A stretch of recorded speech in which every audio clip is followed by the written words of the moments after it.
Tu tawa mai runga, tu tawa mai raro, tu tawa mai roto, tu tawa mai waho. Kia tau ai te Māori tū, te Māori ora ki te katoa, haumi e, hui e, tai. Thank you, everyone. Thank you, Joe. Joe graciously allowed us to welcome everyone to this space in a way that's appropriate for the three speakers here today. We're all located in Aotearoa, New Zealand, in the South Pacific, and we have certain rituals for opening the space.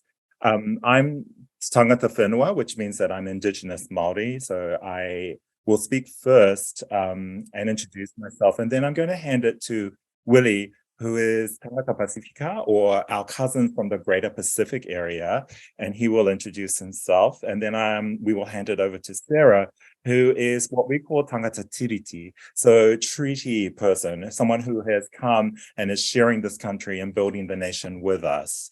So in Pacific cultures, and particularly in my culture, Māori, we trace what gives us authority to speak is to trace our ancestry back to the canoes that brought us here from the Pacific.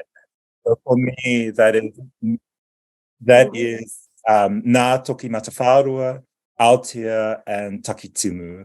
And we also pay homage to the mountains or the land of our area. I'm going to talk to my mountains, Maunga Taniwha, Taranaki, and Tamatea. And I'd also like to acknowledge my tribal affiliations. So Ngāpuhi, Ngāti Ruanui, and Kaitahu. I'd also like to acknowledge the land on which I'm speaking. I'm at the University of Auckland, or Waipapa Taumatarau. Everything in New Zealand has generally two names, one in the Indigenous language and one in English. And the University of Auckland is placed on the land of Ngāti Whātua Ōrākei. They're the mano whenua, or the people who protect this land.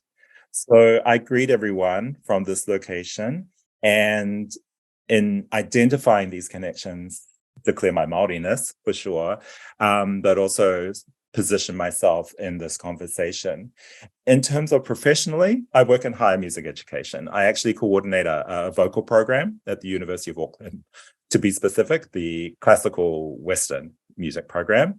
I also, of course, I'm very involved. I was co-chair of community music education for the International Society of Music Educators. And I'm part of a founding member of a group called the Decolonizing and Indigenizing Music Education Special Interest Group.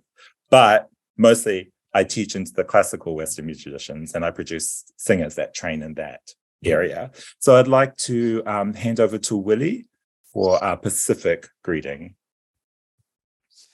Iho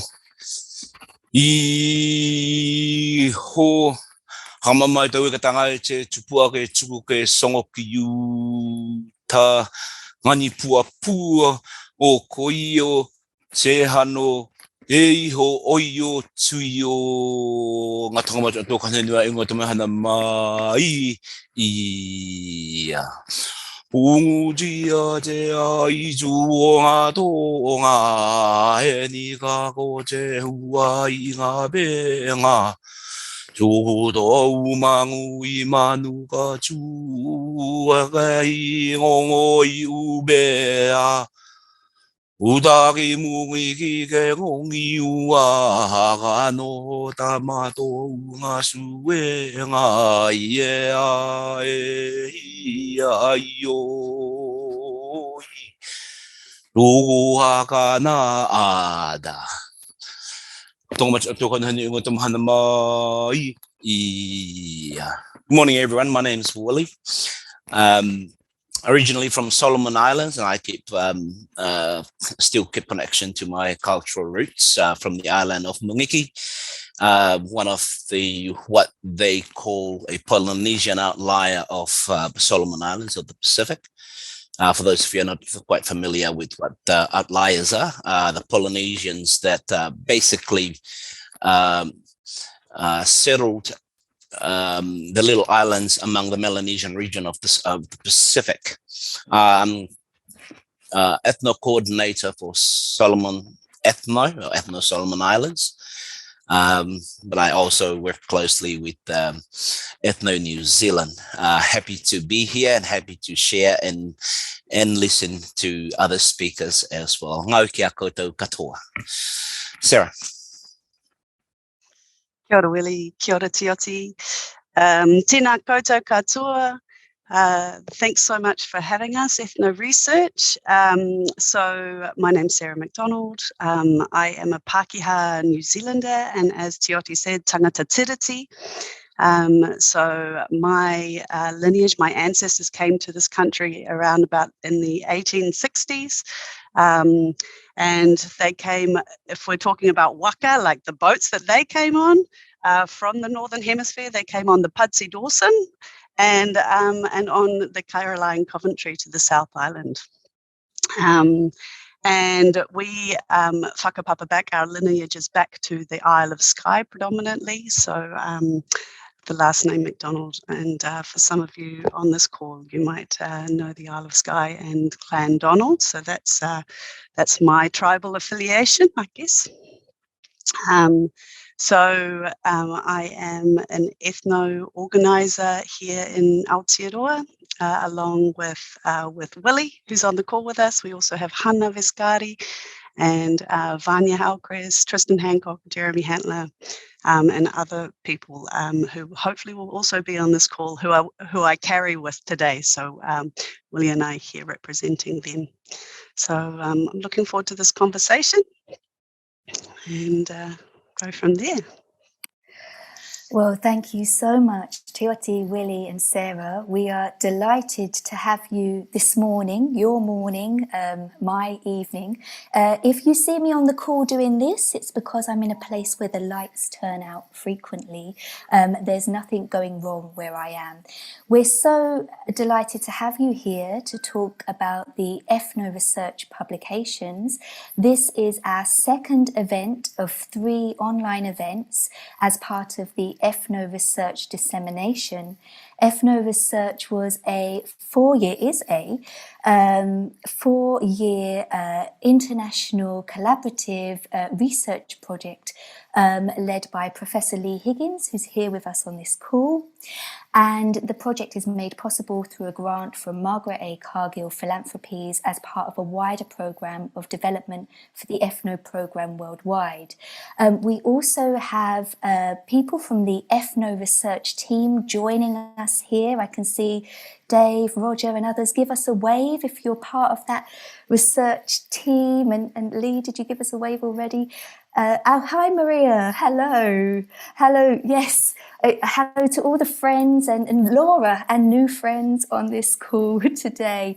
It was a fabulous collaborative team from different places and different spaces, which really mirrors the work of ETHNO and allows people from different places and spaces coming together to help us consider issues of inclusion, identity and cultural diversity. I'm delighted that we have the 3 of you on this call, and I wonder if we start our process, Sarah, by you giving us a bit of an overview into the setting up of ETHNO New Zealand, because I think it really does speak to how you've responded to issues of cultural diversity, inclusion and identity. Awesome, Joe. Yeah, no worries. So, so as you can tell, coming from the Pacific, the way that Tioti and Willie have gone before me to welcome everybody into the space and clear the space, we do things a little bit differently down in Aotearoa.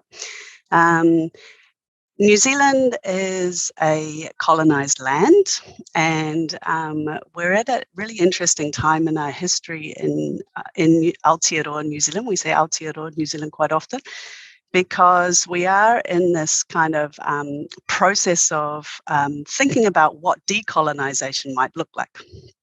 And so when Hannah Viscari, who's on this call, Hannah and came to New Zealand from Sweden, and we all kind of met at different points, and she told us about the ETHNO movement. we thought about how do we ground an ethno in this bicultural kind of context that we live in New Zealand. And especially when we're talking about bringing songs of other people's cultural context to this land. There's a lot of history in folk music, and there's a lot of stories in folk music. And it's about honouring tangata whenua, the people of this land, and saying, okay, we're going to bring this project, but we're also going to bring a whole bunch of energy and stories from other cultures onto this whenua, onto this land. So how do we do that safely? How do we do that benefits people of this land, the tangata whenua of this land, the young people who are regaining their culture, who are keeping their language alive? And then the wider community of Aotearoa, because we come from an incredibly super diverse, I think they call New Zealand now. Auckland is one of the most diverse cities in the world. So how do we then use that as a grounding to open up this conversation between and amongst all of the cultures in Aotearoa through this incredible, beautiful process? So when we set up ETHNO, it was like, man, you've got a toolkit to set this up. This is amazing. So that was the starting point. But it was, okay, what do we do? How do we ground this? So we found, and we were very fortunate to have been connected to an incredible human, George Tiaroha Kahi, and George unfortunately has now passed on, but George was absolutely the starting point of ETHNO New Zealand. So but through Hannah, we had a relationship with ETHNO Sweden. So the way that we started first was we talked to George and we said, look, we've got this opportunity to send 3 young people to Sweden, to ETHNO Sweden, to experience what that might be. So he was able to locate 3 incredible young musicians. Well, actually, no, 2 musicians, and then we also sent Jeremy as their chaperone. And they put together some songs, some waiata, with the support of their families. So it was their whole whānau who wrapped around these 2 young people, as well as George, before they went over to Sweden to share and to experience what Sweden was. They also took a Māori stone. So one of Whetu Marama, her father, supported us in finding a stone from here, from this land, to take to Sweden as that kind of energetic tie between ETHNO Sweden and Aotearoa. And that's how we started. That's how our ETHNO New Zealand journey started. And then once those young people, Isaac and Whetu Marama, came back, they'd had such a buzzy time up in ETHNO Sweden. Shout out to ETHNO Sweden. And that kind of kicked us off, because that was the little imprint that said, yeah, actually, this is really awesome for young Māori. This is a pathway for Māori waiata to go out to the rest of the world. It's there's a wide network through the ETHNO movement. So for George, he could really see the worth. He could see the worth, because it was like, okay, so what is in this for, if we do an ETHNO in New Zealand, what is in it for tangata whenua, which was absolutely right. And sometimes sitting on this little island in the bottom of the world, we're disconnected from all the cool stuff that in all the different networks that happen in Europe. So ETHNO New Zealand was kind of born from there. And so obviously we needed to set that on a marae that was it all just flowed from there. So through George and through that experience, we then were connected to a wonderful community marae, a pan-tribal marae on Waiheke Island, at Piratahi marae, and a massive shout out also to that whānau, that family and that community that wrap around us there and culturally support us onto the marae. So that was the grounding. That's that grounding there. Yeah. Thank you so much. I can see Tioti is going to interject. Tioti, I was also going to mention that we have the video. So I don't know if you want your interjection now or if we should show that little clip. It's up to you. I'll let you make the judgment call. Yeah, let me just interject quickly, because that's fantastic. That was a fantastic opening. The reason I want to interject before we go to Willie is I need to translate, I think. Yeah, sorry. Yeah. Because I want to say that what it has been, full disclosure, I did not know, I have very superficial understanding of ethno and ethno camp before I was invited to this. I had met Sarah Jane, had come down, and Lee Higgins had said, can you meet with her? And we'd had lunch, and she was on her way over to this beautiful island called Waiheke in the Auckland, and to this marae. So I'm gonna say I'm Māori, so I gatekeep everything that I see in the music area. I gatekeep everything because it's so often inappropriately done, or there are not the right protocols. And I was so impressed at the way it was handled here, but also ethno around the world. It seems to be, place is so important to the way this unfolds. But what I will say is that what people around the world may not recognize is that or may recognize a lot of words you don't understand, a lot of words that she's using quite fluidly within the context of her conversation, and she's not translating them. And there was like whānau, which is family, whakapapa, which is genealogy. They're very, very standard Indigenous words that are used in our communities.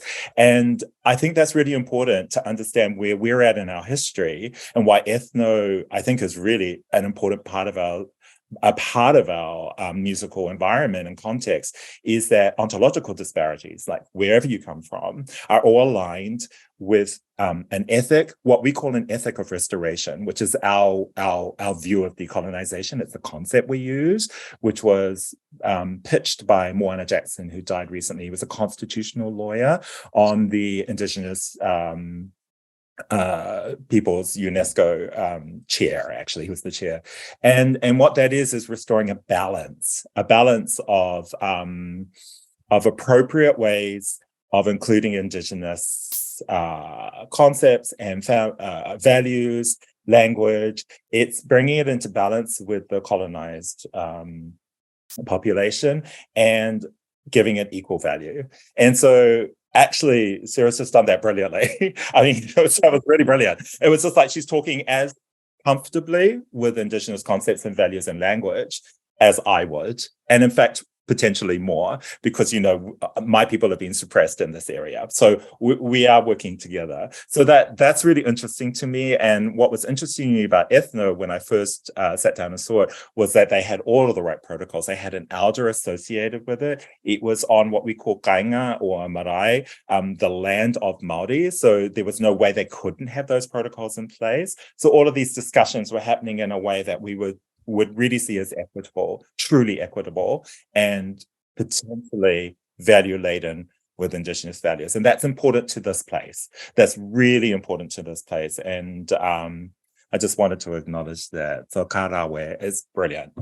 Anyway, sorry. Kia ora. Thank you both so much. You're already giving lots of hooks into the publications. And before I butt in with some of those hooks, because I can see Roger and Laura and Dave and others that have contributed to those publications on the call, and Maria and Lee, I wonder if this is a moment just to share that very short 2-minute video for those of you unfamiliar with ethno to see the practice at ETHNO New Zealand.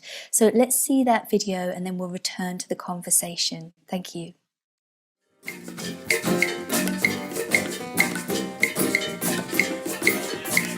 ETHNO New Zealand's just played their first concert at the Auckland Folk Festival.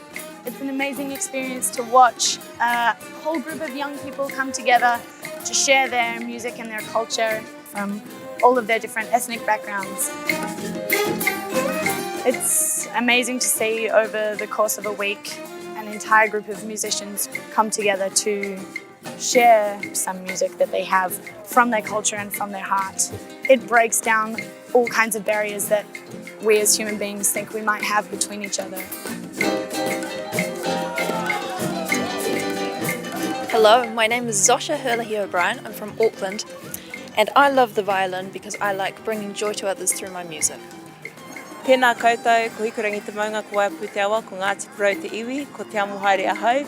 E hi kaka ana taku manoa mo te kaupapa ethno nā te mea he kaupapa a tāhua, he kaupapa mo te kotahitanga o ngā tāngata I roto I Aotearoa. ai. Nui te mihi ki te kaupapa ETHNO. Hello, my name is Okko Kasperi Tavinpo Kausalainen. I'm from Finland. This is my clarinet. It was my granddad's, and he plays the clarinet, and I was like, oh, well, that's kind of cool. And now I play it. ETHNO has been bringing musicians together in countries around the world for 30 years. 2021 marked its 4th year here in Aotearoa, and even though the pandemic restrictions meant that the participants all came from within our borders, it still brought a diverse group of over 30 young people together for 9 days at Piritahi Marae on beautiful Waiheke Island, sharing songs, dances and culture, leading up to performances as a world music supergroup around the Auckland region, including the main stage of Auckland Folk Festival. We are ETHNO!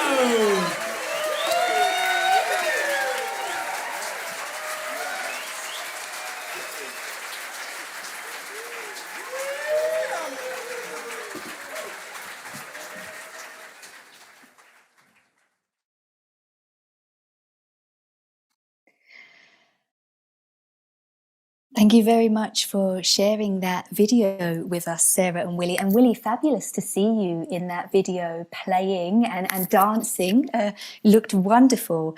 It just reminds me that, you know, ETHNO as a project which brings together people from different parts of the world to share their music with each other in one place, can offer much insight into understandings of and approaches to the issues of inclusion, identity and cultural diversity.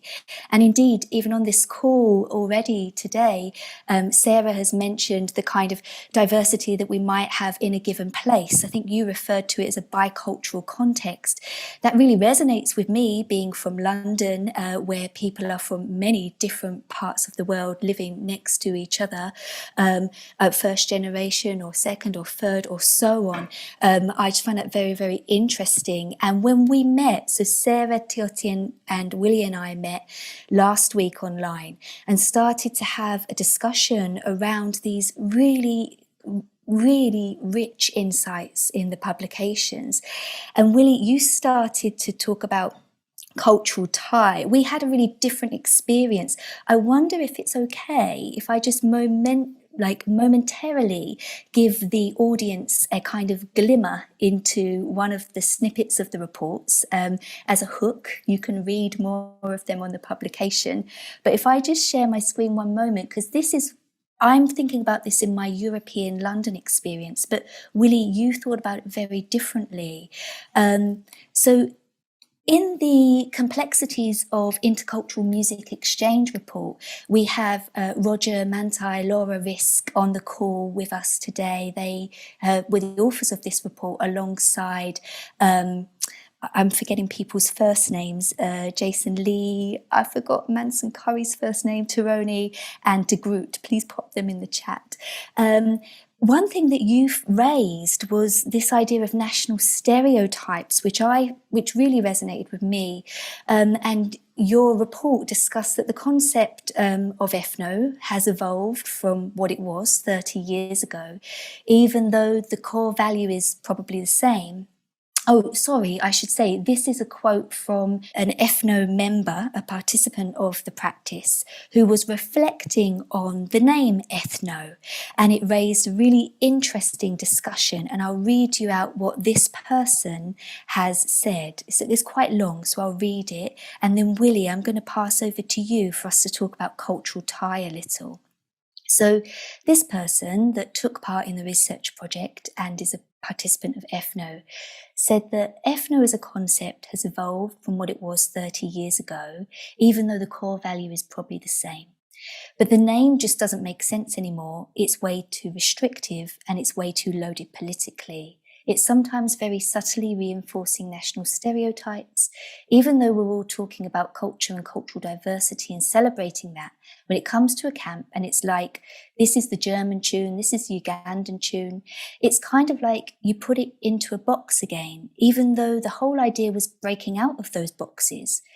For example, this is a Catalan tune. Why is it Catalan? Why is it not a Spanish tune? You've already made a political decision. even within a region, you have class divisions. Anyway, so that they're basically questioning what is it you bring of yourself and how do these labels apply?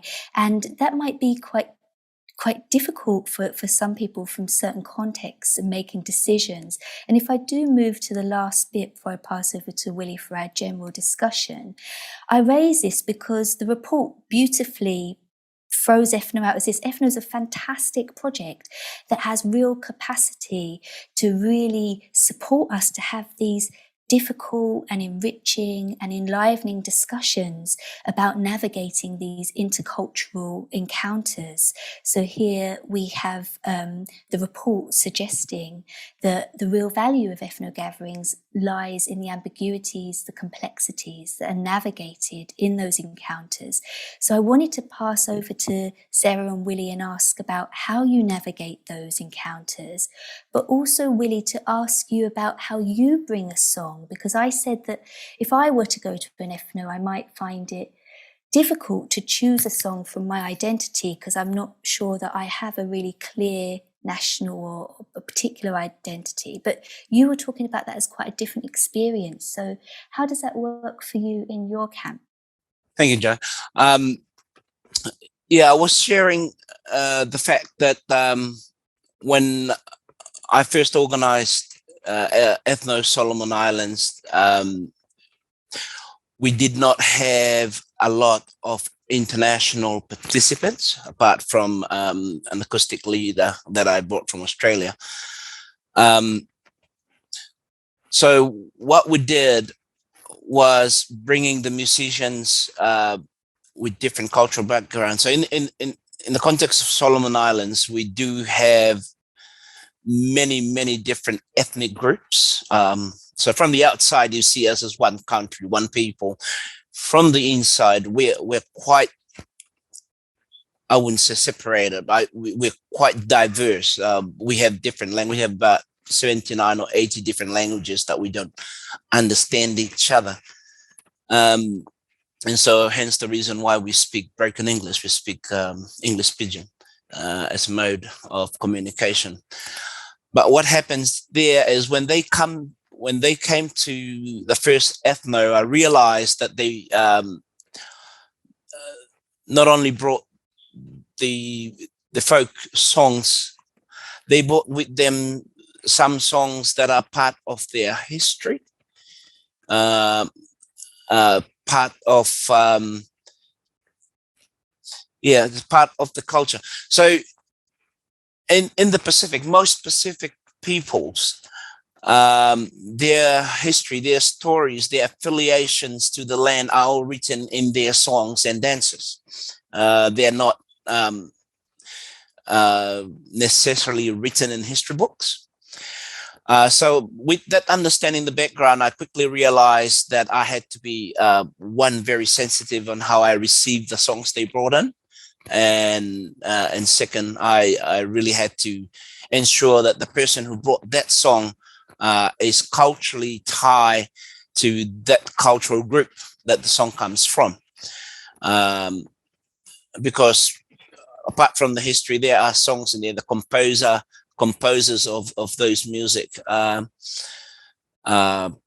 people that have lived hundreds of years ago, that have significant ties to their stories, to their lands, to their family relationships. So I quickly realized that. So the whole idea, or the whole thing I was talking about, that the cultural songs, the traditional songs that a lot of my participants from Solomon Islands bring are quite personal. They have connections, they have roots. And so I needed, as a coordinator or one of the organizers of Solomon Islands, I needed to handle those songs very carefully. And in a very sensitive way. So if I recorded them, I ensured that whoever brought the song had given permission or consent. if he didn't have consent, then I had to send him back to get an elder to at least give me. In the Solomon Islands, verbal consent is still legal. So you don't have to sign it, but as long as I have that verbal conversation with people who own the song, who own that history, who own that tribe that the song come from. Yeah. So just following on from Willie, like the context of Solomon's and ETHNO, and what Willie and his team in ETHNO at the ETHNO Solomons have kind of, it's like a peace building exercise, and Willie's understanding of that, and that's what Willie helps us to understand at ETHNO New Zealand, because with that depth of understanding, that's also something that we carry into our camps, because for young people coming to New Zealand, if they are coming to an ETHNO in New Zealand, we have a lot of Pākehā kids, so we have a lot of tangata tiriti young. So when I say kids, young people, right? Obviously 18 to 30, but they're in a time of trying to figure out their identity, and then we have our Māori kids, and then we also young people, and then we also have like people who are, from different parts of the world, but also from different communities within Aotearoa. And because they're in this awesome kind of, ETHNO being for young people, there's this awesome energy around finding out our identities, and using song. And there's a whakatoki in Te Oti, you might know it in Te Reo, but it's that whakatoki meaning a Māori proverb. But you've got to know where you've been to know where you are, to know where you're going, right? So this understanding for young people through song, to understand or to investigate, like maybe a song that connects to their culture, or it might even be that they reinvent it. And the song that you guys heard at the beginning, that was a beautiful song composed by 3 young men, 2 Australian Aboriginal men, and 1 young Māori man who came to our ETHNO with the support of Suchet and Hannah and Tristan. There was a lot of support around those young men, but they reinvented what they wanted to say within their context. And I think that's kind of the joy of an ETHNO, where we understand that there's cultural trauma. So this is another thing that, when you're talking inclusion and we're talking diversity, you can have a diverse group of people, but you don't have inclusion until you really address the history. And especially when we're bringing folk music, because as Willie has said, there's a lot in those stories. So it's something that we are really conscious about. I think ETHNO, the last ETHNO, we also had a woman who is a Rohingya refugee arriving in Aotearoa, and she brought a poem that then the ETHNO ensemble was able to back up, and that lifted that woman's her energy, it elevated her. There's a wairua as energy level. Like, it was incredible to watch how she stood strong as a young as a person who has been so badly persecuted. But then culturally, she's also a part of the rainbow community, LGBTQI+. She's also was able to express that part of herself as a Rohingya Muslim. So we're talking intersex, intersectionality, right? So ETHNO has this incredible set up well, and I think that in ETHNO New Zealand we're really conscious, but it's because of our understanding from our Pacific people and from Te Ao Māori, and that's when I'm saying we have this kind of incredible multicultural and inclusive space, but it's because we ground it in our, and we've been so, we're so blessed to be gifted this knowledge from our Pacific people and from tangata whenua, so that we can then use that base to look forward and safely support these young people to maybe have a think about what it is to be Pākehā in New Zealand. And for white New Zealanders, there's a discomfort, man. We've got a lot of guilt. We're carrying a lot of guilt. So how do we sit on a marae in a Māori meeting house and allow those young Pākehā people to sit with some of that, but in a very safe way? And so we have some really, I mean, as many of you know who go to ethnos, you know, a lot of the magic happens around the dinner table as well as in the music, you know, and so it's there's this wonderful kind of so, you know, when we're talking about trauma informed around as well as inclusivity, and it all kind of intersects with each other, right? So making sure that you have safe places, you have good food, you're nurturing people, so that then the inclusive, that, you know, that sharing and that connection and sitting in the ambiguity, which is, I noticed that, you know, that quote that you put up, Joe, you know, that is the magic of ethno, creating a safe space so that people can sit in some of the discomfort and not being able to, what is it? It's always like that halfway point. I think Hannah and Tristan here and Willie, you know, like the Wednesday, we start the ethno on the Friday. The Wednesday, everybody's freaking out because they've got all of this music in their head and everyone's feeling uncomfortable. We're all sleeping together on the marae, so people are snoring and nobody's getting so there's lots of different things happening. And on a Wednesday, you see people shaking, like, you know, like they're starting to, their energy is starting to really, and we're needing to lift them at that point. And again, that's when, so within our context, we say, right, let's go to the beach, let's go, you know, let's get physical activity. And so, you know, it's just understanding some of that, and then that helps that process of inclusion, you know. Sarah, thank you so much. Tioti, I think you were going to jump in, were you? Oh, I wasn't going to jump in, sorry, no, but I was just excited. Yeah, no, I think I just want to pull out a couple of things from what they've both been discussing here, which I think is interesting and of value. You know, we have a discourse or a discussion from an Indigenous point of view here around music, and music being presented as not a genre in terms of Māori music. They were talking about waiata, which is a song form, but any sort of music in our area is a knowledge system. It's how we share, how we know things, how we've learned things, but also and again, talking about ethno as a concept, you know, as a concept in its time, it has a particular place in our history and it will develop. But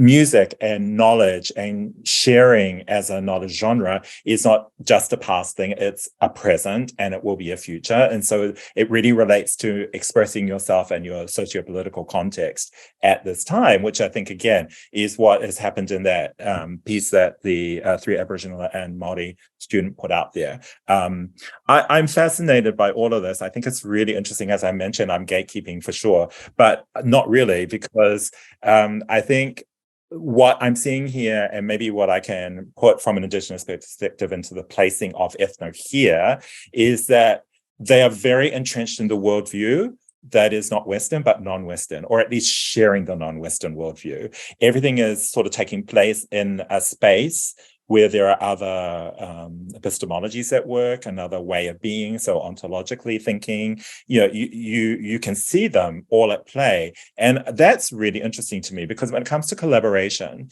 and I have a student, I don't know if he's online, but he may throw a chat in, he's working in the idea of ontological disparities within collaborations. And that's sort of what's happening here. You know, you come and share music and you make music and then you create something else. I think there was a beautiful report on how that happens. And it's really interesting. What's happening here is that you've got whanaungatanga, which is community building or family, which is a really important worldview for Māori. You've got manakitanga, which is hospitality and nurturing, caring at play on a marae, which is where we space and live. And the context for people who don't know yet is exactly that. Like, people sleep on the other side of the marae from me because I snore. You are sleeping on a marae. You're getting to know people in a really personal way. They're invading your space. You know, all of these things are the way we live and work and create. And they're all happening within ethno in Aotearoa, New Zealand. It's really fascinating. I think it all infuses into sharing stories appropriately and understanding really at a very deep level the importance of those stories and revealing deep knowledge of the histories of those people. And I can always come back to, there's a beautiful Sami ethno person, Anuka, I cannot pronounce his second name, Anuka, who talked about, you know, the personal yoiks that she learned and she brought into that she shares, which I really, again, coming back to the idea of knowledge systems, they are a snapshot. It's less music and it's less entertainment. It's a snapshot of their ancestors. And when they sing a personal yoik that belongs to their grandfather, it's actually a personal snapshot for them. And I think that's really interesting. And she also related a really very interesting story about being at a conference where some of the people wanted to learn from an Inuit elder from Greenland some of the stories. And the elder said, well, you've already taken our language, you've taken our land. Why do you want our music? And I think you always have to ask that question when you're in these contexts. Why do you want to learn this? And how do you want to learn it? And what are you going to do with it? And in these contexts, again, that's very interesting to me. Sarah talked about what's in it for the local people who are sharing it and what are the benefits to them, because that always has to be considered as well, because otherwise you've got a dominant knowledge system and a dominant community at play who may not realize that the voices that are quieter or less silenced historically may not speak up and speak for themselves. So this is a very interesting conversation, I think. Yeah. Yeah. And just following on from Tiote, just a story when we sent Whetu Marama and Isaac to ETHNO Sweden, and we were just starting on our journey of really understanding Te Ao Māori, the Māori worldview. Hannah and I, I've lived overseas most of my life. Hannah had just come from Sweden. We were just sort of on our new journey. And Whetu Marama's father, Laurie Kaihoro, who actually is a master carver and carved our taonga, our treasures. We have called ETHNO Pounamu, which is from greenstone from New Zealand. But Kaihoro, he was quite like, he said to us, well, hold on a second, Whetu Marama is going to take this to Sweden. It's really important what song she takes. And are people over there going to take it? Are people going to, kind of appropriate my daughter's song or change her voice? We don't want anybody interfering with her voice. And these were the sort of conversations we had before she went. And it was wonderful for us to understand what the concerns were because of the historical trauma, because of a lot of the showcasing of Māori culture rather than the sharing of Māori culture within the global context. There's been a lot of showcasing rather than sharing. And it's interesting. It was, just sort of speaking to Tiote there, and that was a huge learning for us. But it's also that discovery of self. And just another thing was, through this ethno process, just on a personal note, as a non-musician, it also got me thinking as a Pākehā woman, so what's my lineage? Oh, Isle of Skye. I've got a great whatever grandmother, Flora MacDonald. Oh, there was a song sung about her, the boat song. I've got a waiata. I've got a song now. As a Pākehā, as a New Zealander here, that gave me power. I was like sharing it with all my nieces and telling them all, So it's an interesting. These kind of songs can also help in a settler nation, and it would be interesting to understand more. Maybe, for example, in the American context or in settler nation Australia, how also Indigenous viewpoints can support the grounding of settler communities. I think that's also really an interesting kind of conversation that can happen, and we've seen it happen as well within some of these young people from So there's, again, it's like that kind of, it's a peace building exercise, like if you want to sort of put it a bit kitsch, but it really is. It's great. Yeah, Sarah, thank you so much for kind of raising it in that way, because actually in the recent report that Hub Shippers put out after visiting ETHNO USA, he's also picking up on issues of representation. So just listening to your conversation, the three of you so far, I've heard you talk about playing with identity. I've heard you, and please correct me if I'm wrong, but you were mentioning that you can't have representation, that doesn't guarantee you diversity unless you're addressing inclusion. And then this comment, you know, before a participant went to Europe saying, you know, are they going to take my song?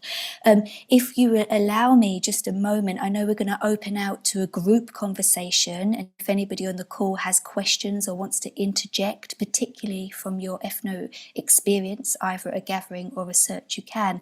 But maybe I could just show a couple of those bits from the reports, because I think it's different ways of knowing. You're talking about it very much from your experience, and then we've got these publications, and it might be good just to signpost to the community. Is that okay? Okay, so I'm going to just, the things that were coming to mind, hearing you talk about your experience, was in the Sharing Songs, Shaping Community report by Hub, can you see this here? Sorry, I'm not sharing it in the best way. But he was talking about representation of cultural diversity and saying that at ETHNO USA, they had very carefully curated and stimulated that through travel grants, and that the coordinator of ETHNO USA reported trying their hardest, looking into the Black American community and specifically wanting to represent blues or gospel. And the ETHNO coordinator of ETHNO USA says, I ended up getting both, which was really beautiful and super important to all of us for launching the first USA ETHNO.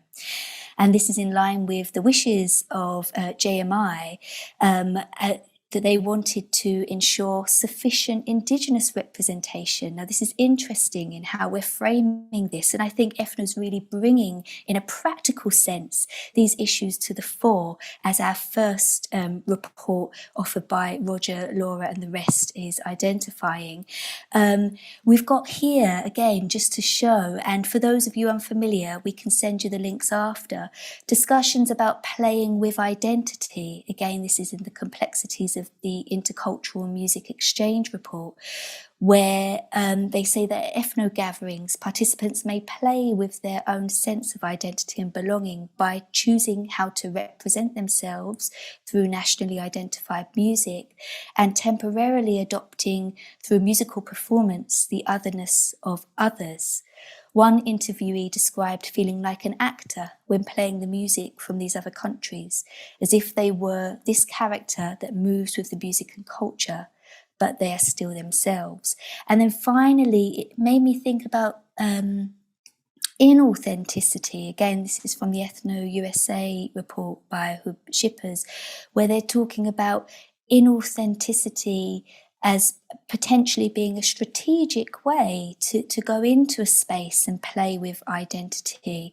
And I'm just sharing these things, which are probably very different to the way you would frame them or discuss them, just to offer the kind of European perspective as that person on the call, and throw them out there for any responses on that by either the panel or the wider audience. And all the links to those reports will be in that chat at the end. Sorry. You go first. The only thing I was going to say, I'm still pondering strategic inauthenticity. I'm still sort of pondering it. That's my only comment at this moment. I do have another one, but let's leave it there for a moment. I'm just still pondering that one. I think it's really interesting.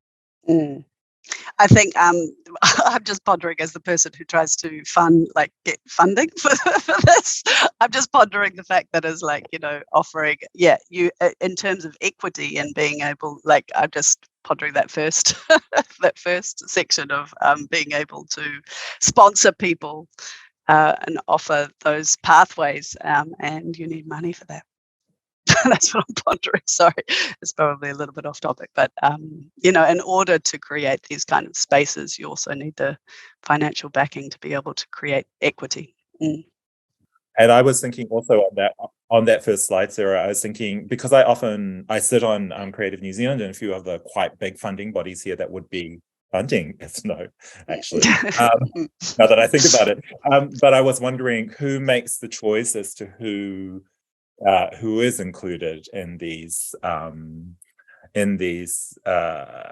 events. That's quite an interesting one. What is the rationale behind it? How do they decide? For me, I think it's a very fluid thing. It's like, you sort of go where you you see that there are silences or their voices not represented, for sure. I think that's very interesting. But I also just wanted to add, I mean, sorry, we're obsessed with cultural diversity down here in a sense. I mean, beyond ethnicity into lots of different areas. But I also wanted to talk about just signal identity, because I'm from a musical perspective, because one thing that really interested me in the report and in the slide that I saw was how many of the musicians involved were Western classically trained, and clearly they'd run like away to find, because they were eager and interested in other musics, to look for something that was going to, and when you used the word cultural tie, which I misinterpreted when Wendy said, I thought he said cultural kai, and kai in our language is food. So I was thinking, yeah, they're looking for nutrition from ethno, they're looking for nurturing and artistic nutrition in these moments, which are different from the classically trained ones they come from. And that was triggered again because in that video there was someone called Zosha, and her classical recital was last night. Actually, I didn't even realize she'd gone to ethno camp. And I myself, I'm trained opera singer in North America, but I'm I'm going to use these words, highly ambivalent and conflicted singer, because that is not all that gives me, shape, and it's not all that has infused me with musical knowledge, and not everything that I bring to my collaborations. So identity in that sense as well is really interesting to me, and a space that seems to be thriving for those people who are eager and open-minded and want to know more about other musics other than that have been trained in by the dominant culture. Tioti, thank you so much. Sorry, Sarah. It's just Laura Risk, who was a contributor to that report, was going to just comment on that. Suchet, I'm sorry, I know you have your hand up. We will come to you. But Laura, if I could just turn to you, and then maybe we'll go to you, Suchet, if that's okay. Thanks, Jo. I can be very brief. I love this conversation. I'm just going to say how exciting it is to be in this space of conversation here.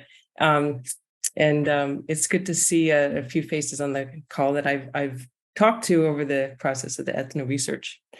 I think one of the things that in Toronto, and the Toronto team, when we were working on that complexities of intercultural musical exchange, when we were trying to work through those questions, I think what we came up against was partly the way that the basic premise of ethno, which is that each person has a national identity which has music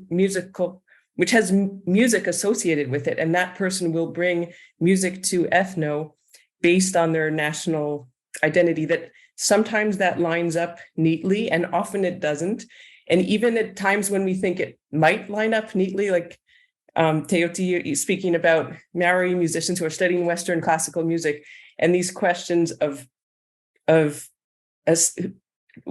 and how do we decide, or how does an individual person at ethno decide which music they bring to represent themselves or their nation or their people? And I feel like the place we came to in this, and a lot of this came out of the interviews, was a sense that it doesn't work. It doesn't line up. And the beauty of ethno is in that space of not working. It's in the space of tension, and the way that all these young musicians come together and have to negotiate these questions of national identity, ancestral identity, political identity, and negotiate that through music. And perhaps one reason that there's so much vibrancy around the dinner table is these are hard questions, and there's no answer. If there was an easy answer, then ethno might not have the kind of vitality that it does. So I guess I'll just put that on the table. I think that space of not knowing, and that space of struggling with authenticity, is actually a very, very valuable contribution from ethno. Thank you so much, Laura. And I do think hearing Willie talk, there's a different nuance to this in your region, Willie, when you talk about kind of peace building, where you go for consent. I feel that's very different. So maybe that's where a global dialogue between the different ethnos, which I know you have, could be more on the table and more out in the open. Willie, you can comment on that, and I know Suchet will jump in after. Sorry, Suchet. Right. Thank you. I just saw the comment too. I think it's from Suchet about the verbal consent is legal. Let me just, if I can just do a bit of clarification on that. When I say consent, is the ability to teach and play the songs from a particular culture without any without bad intentions. Like Sarah was saying, there are a lot of cultural stuff, cultural groups that have gone through trauma, different angles, different fronts. And so when you start using and teaching other cultures' songs, it is important to get their verbal consent. Now, not necessarily legal in a way that will be legal in court if you go and record it and sell it. That's a different story altogether. But the fact that when we play, when we use, when we teach, when we create that space for that particular culture to share their songs, it's important for them to know that their songs is going in the right place. It's given in the right context. Hence the reason why we always, if we are not sure, we need to find where the song original from, and usually we go to elders and chiefs. So it doesn't happen quite a lot, but I do know I have done it once when someone else who bought the song that I knew that he was actually from a different cultural group, but he was teaching a song from another island. And so I was a little bit concerned about that. So we ended up getting someone. So, oh yeah, actually that song, so I'm happy for you fellas to learn and teach and perform it. And so we went ahead with it. But that's, it's important for us to bring those songs, to use those songs that belong to one particular culture. But it's also important that we create that space that they are safely used. Thank you so much, Willie. And Suchet, was that responding to your comment, or would you like to chip in now? I was actually, I didn't know if Teoti was asking a rhetorical question or he really did want to know how people are selected at ETHNO. So that's 4 or 5 comments ago. And I just wanted to say that basically ethnos get to decide that and what is their priority. So you might have diversity within your own country or regions as a priority.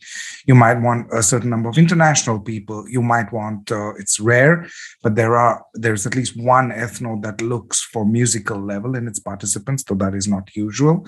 There are some ethnos that simply just welcome everybody and see what they get in the pot.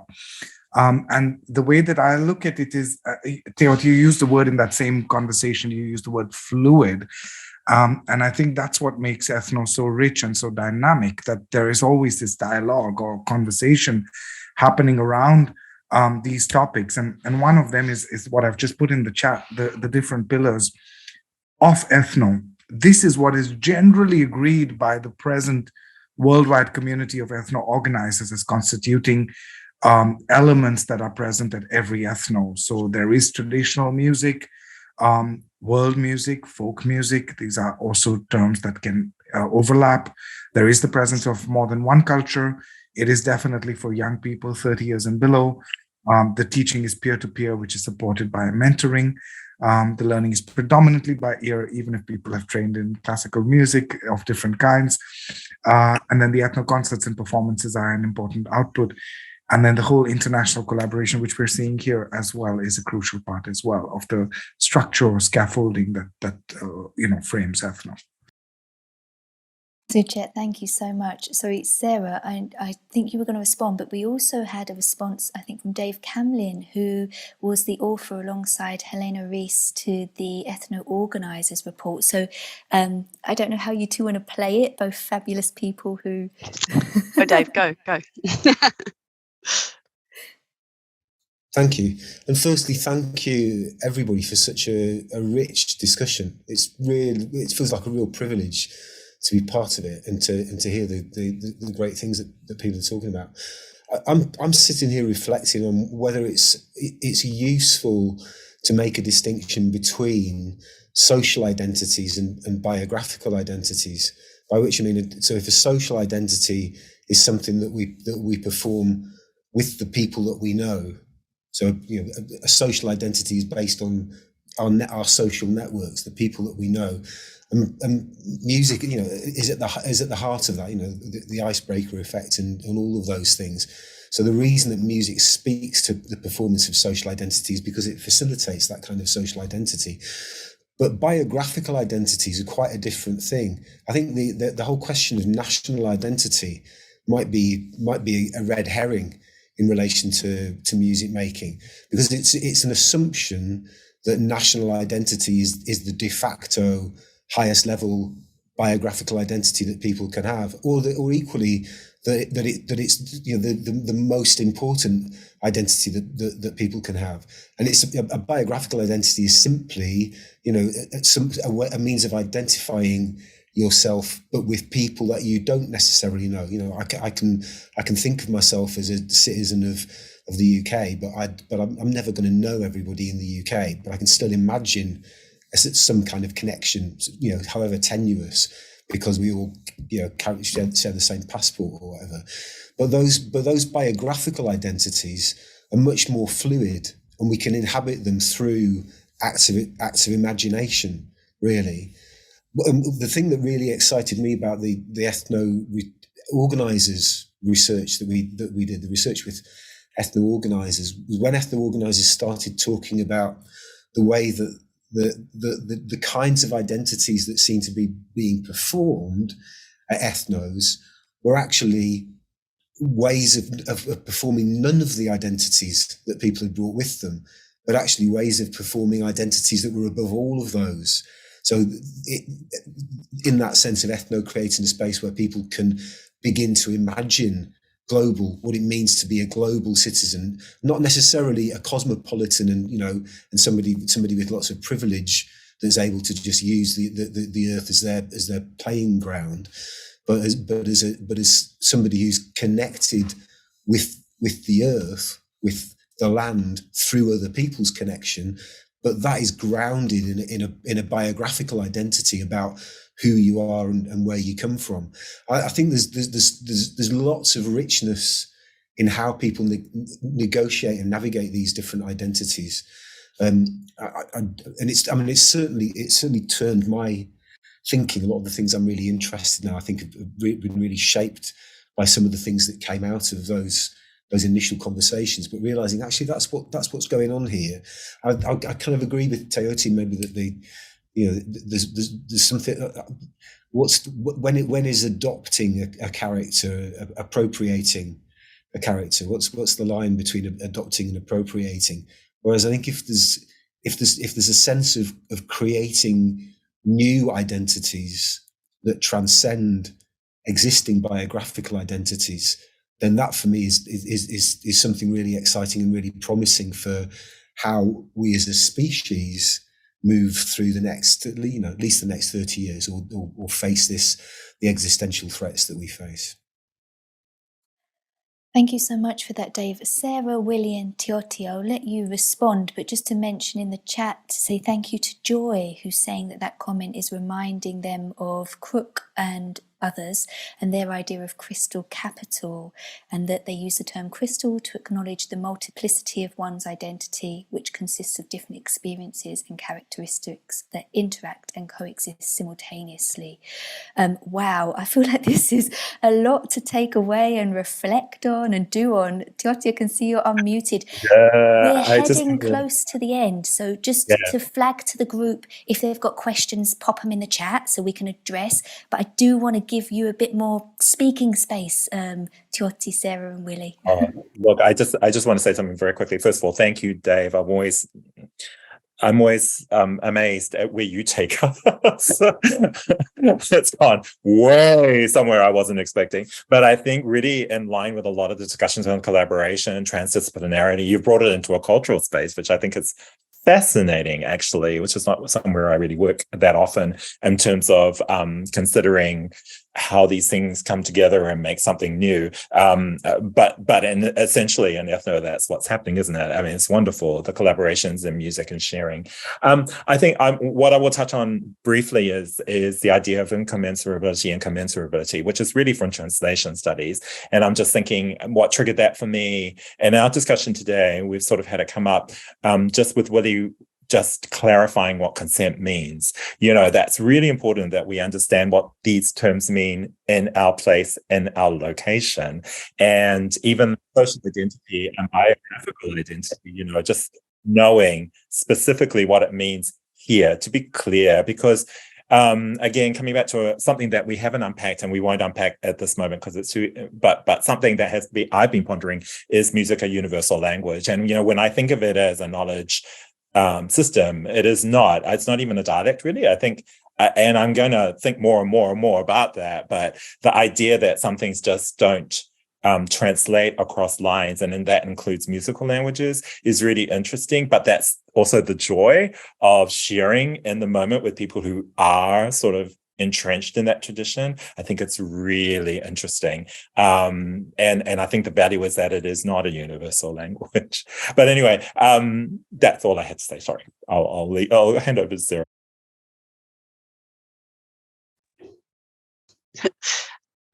Thanks, Tiote. It's just as not an academic, so I'm just listening to all this language, but I'm super, and just like Tiote said, Dave, you just took it to another thinking process, and I'm really grateful for your input there. And these are all things that are really special to think about. So I think just today has made me feel like, we are in this together, and that there is this bigger in New Zealand, and we would call it kaupapa. There's a bigger intention for ethno globally, and that's really special to be a part of. So I was going to mention to Tiote as well, you know, in terms of our strategy at Ethno New Zealand, because of the context of New Zealand and our music education, which is heavily focused on classical and jazz, we don't have this folk kind of education. The peer-to-peer aspect of what Suchet was saying has been really appealing to the Auckland Philharmonia Orchestra. So we've now got a partnership with them, and they offer a scholarship so that their young people can, the ones on their youth pathway, will come to ethno, and that's where Zosha came through, Tiote. So so it's like those kind of strategic things, and also because it's actually really interesting in New Zealand context of like the wider conversation around the pedagogy of music and music education in this country. So there's lots of different things happening. That's about it, really. Willie, do you want to? I just want to say, like Sarah saying that I'm far from being an academic. So there are some of the things that you've discussed here that's quite, I'm actually feeling a bit detached from it, because I don't think I fully understand it. What I do know is ethno, from the Solomon Islands ethno perspective, is to get the music that's usually not quite popular get them going. If we are not encouraging the young ones to continue with the kind of music we do, with the kind of activities we do around ethno kaupapa, we are risking of losing a lot of cultural the values of the songs that we do have in our rich cultures. Yeah. Willie, thank you so much. And thank you for, I guess, bringing us round to that point of different ways of knowing and experiencing. I know myself, as someone from London, England, when you're speaking about your home and using your language, I'm also straining to kind of understand and engage and learn, you know, with alongside you. And I think that's the beauty, isn't it, of ETHNO and of ETHNO Research. It's this meeting from different spaces and places and experiences and kind of learning, growing from through that. We are really heading very quickly to the end of our call. Time has gone so quickly. So if you had any questions, pop them in the chat. But I think I might pass over to Lee at this moment, who was going to talk from one of the final reports. Lee, can I hand over now? Yeah, thanks very much. I mean, we've been working on this project for a number of years now, and we started off, I mean, was really looking back over the 30 years. And, you know, COVID came and we had kind of an additional year, which did mean that we were able to produce something to some extent that is really forward looking. And that piece of work has just been completed by Sarah Jane, who's not on the call, and it should be out in the public domain in the next 3 weeks. That will be our aim. And it's very interesting because it's looked at ethnos, new ethnos that have sort of like grown up in Malawi, Bahia, some sort of relatively new ethnos if you think of the timeline. And what the research is really showing us there is that the different things that these ethnos situated in, which you could say the global south, we could say the majority world. I mean, not to get into geopolitics, but you kind of get where those ethnos are kind of situated. And I think it's really interesting how different actually the people and the organizers speaking about the development and the work they're doing in these particularly 4 sites, how different they are to possibly many of the others that have grown up in Northern Europe and around the kind of European thing.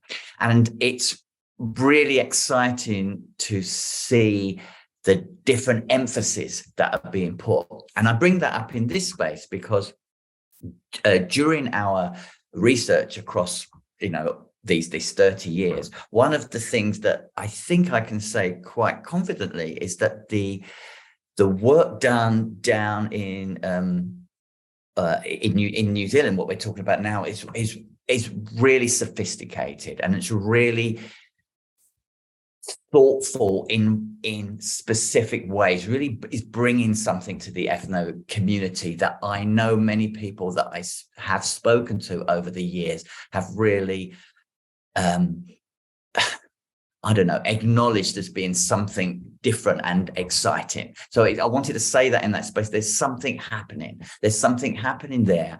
And in terms of as I said, our new research report, which will come out quite soon, I think there's a lot of ideas and things that we've been discussing here that have been refined and been dealt with in a more perhaps sophisticated way, or perhaps more responding to the times that we currently live in.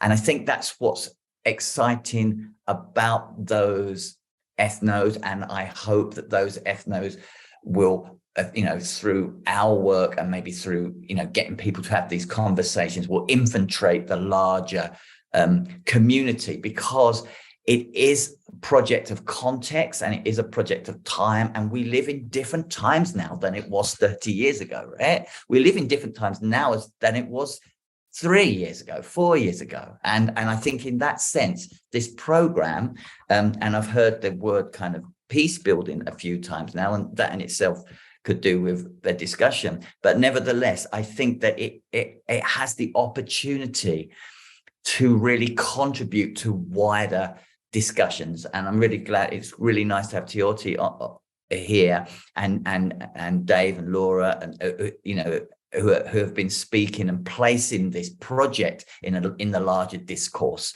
And so just watch out for that report. And then following that, we're producing 3 animations, and one of the animations will be focused on the work that's connected to the global ethno kind of outside the European context broadly. Lee, thank you so much for that. And I mean, this has just been such an interesting conversation that we have recorded, and we'll share that with you all if you want to follow up on that. We've got like 2 minutes to squeeze in final comments and questions. Tristan, I know you had a comment. You're very welcome to unmute and offer that now. But just to flag, this is our last 2 minutes before we'll need to do some closing things. Thank you all. Kia ora, I'm from Aotearoa, New Zealand. I'm actually kind of a boat person. I sailed here when I was about 8 weeks old, so yeah.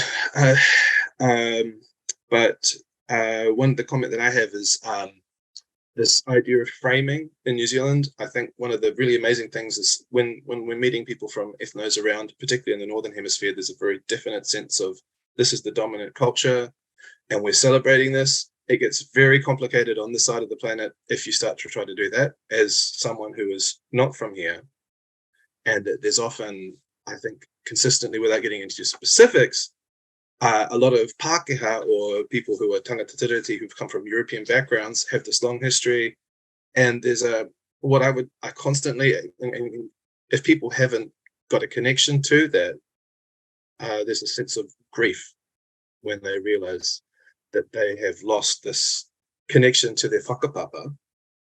And when they're in a marae experience, seeing just this from this Pākehā perspective, but also, for me, that's a big part of what we're sort of doing, as well as other, migrant communities. And I feel like one of the things that I have to, we've often tried to frame at the same time, how is it that we help young Māori, all this sorts of things. But really, I think the majority of the development work, if there's development, is actually going the other way towards the numerically dominant culture in New Zealand, even though it's often the invisible culture, which is framing everything, but no one really knows what it is.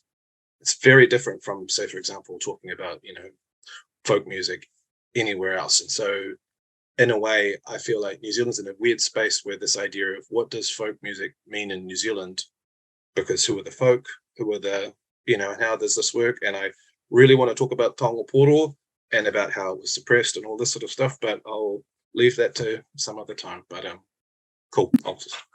Gosh, Tristan, amazing. I mean, there's a lot to kind of tease out there going forward for ETHNO, and I know you have your ETHNO Oats and your gatherings and so forth as a community of organisers and members. And I really think that's something to put forward to the ETHNO chairs. That's fabulous. I am really sad to say that we have to end this fascinating and brilliant discussion.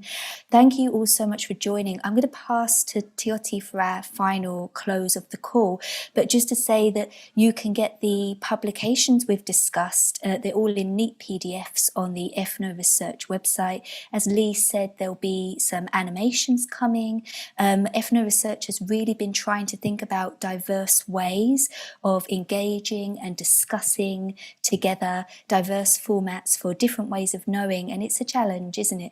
Particularly because we're presenting this all in English, so that's my parting apology, but we are trying, and thank you for being a part of this moment of that in this online event tonight, this morning.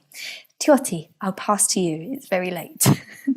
And I will close in Māori. So, kia mutua mātou mahi mo tēnei wā manakitia mai mātou katoa o mātou hoa o mātou whānui ai o ki te aoranga. And which means this is a way of closing the space. Our work is ended for the moment. Take care of us, our colleagues, our community. Peace to the universe. Kia ora.